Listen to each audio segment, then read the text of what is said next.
जय सिया राम सभी को। आज हम वाल्मीकि रामायण के बालकांड के अध्याय 13 की कहानी सुनेंगे। तो अभी तक हमने सुना कि कैसे ऋषि श्रृंगा और महर्षि वशिष्ठ से महाराज दशरथ अश्वमेध यज्ञ करने के लिए प्रार्थना करते हैं और अश्वमेध यज्ञ वसंत ऋतु में प्रारंभ हो जाता है।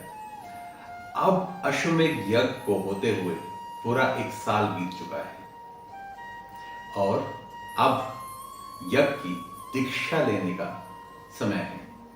तो ऐसे में महाराज दशरथ महर्षि वशिष्ठ के पास जाते हैं, उनकी पूजा करते हैं, उनका सम्मान करते हैं और उनसे निवेदन करते हैं कि वो यज्ञ की प्रक्रिया को संपन्न करें।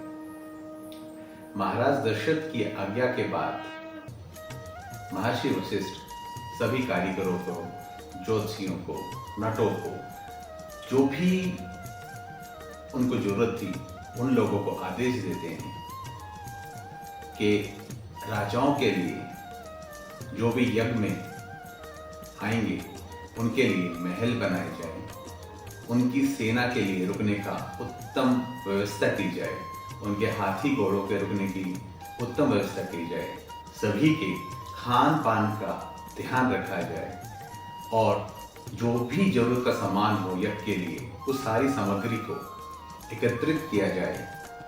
यज्ञ के अंदर कोई भी कमी नहीं रहनी चाहिए, सभी लोगों को खुशी मिलनी चाहिए, सम्मान मिलना चाहिए। जिस भी वर्ग के लोग इस यज्ञ में आए उस उचित सम्मान उस इंसान को मिले। यह सब महर्षि वशिष्ठ अलग अलग प्रकार के कारीगरों को करने के लिए बोलते हैं। इसके बाद सुमंत्र को बुलाकर महाराज वशिष्ठ आज्ञा देते हैं कि तुम जाओ और महाराज के जो भी दोस्त हैं, जैसे मिथिला के राजा जनक उनके परम मित्र हैं, उनके पास जाओ और उन्हें यज्ञ में आने का स्वयं निमंत्रण दो।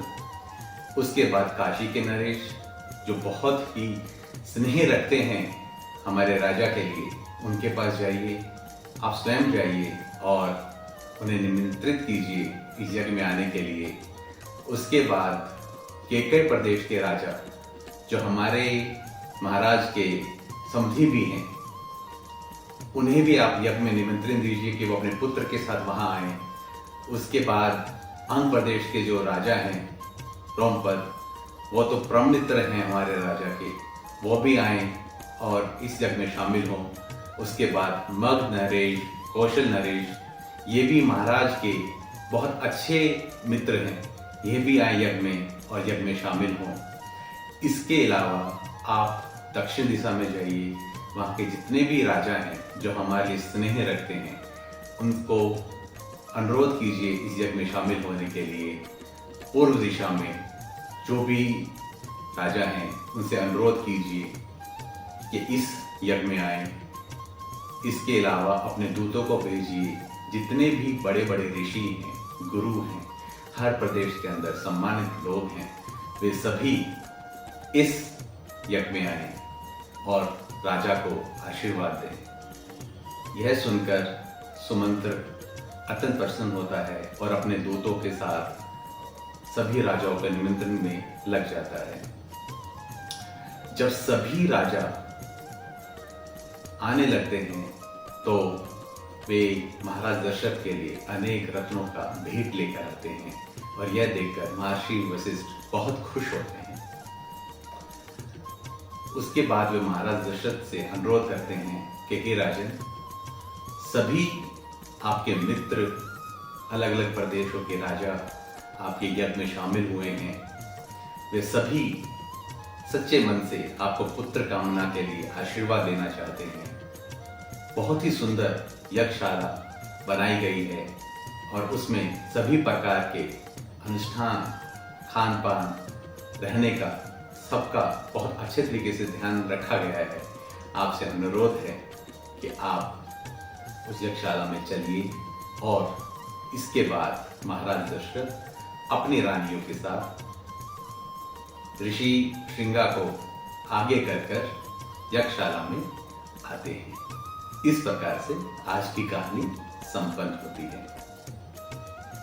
हम हर रोज आपको वाल्मीकि रामायण की कहानी सुना रहे हैं और हमारा यह उद्देश्य है कि पूरा विश्व इस सुंदर वाल्मीकि रामायण को सुने।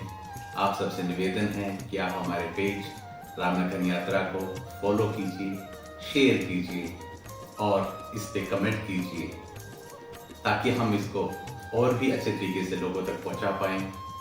आप सभी सुनते रहिए प्रभु राम की कहानी, भक्त मनु की जुबानी। जय सिया राम सभी को।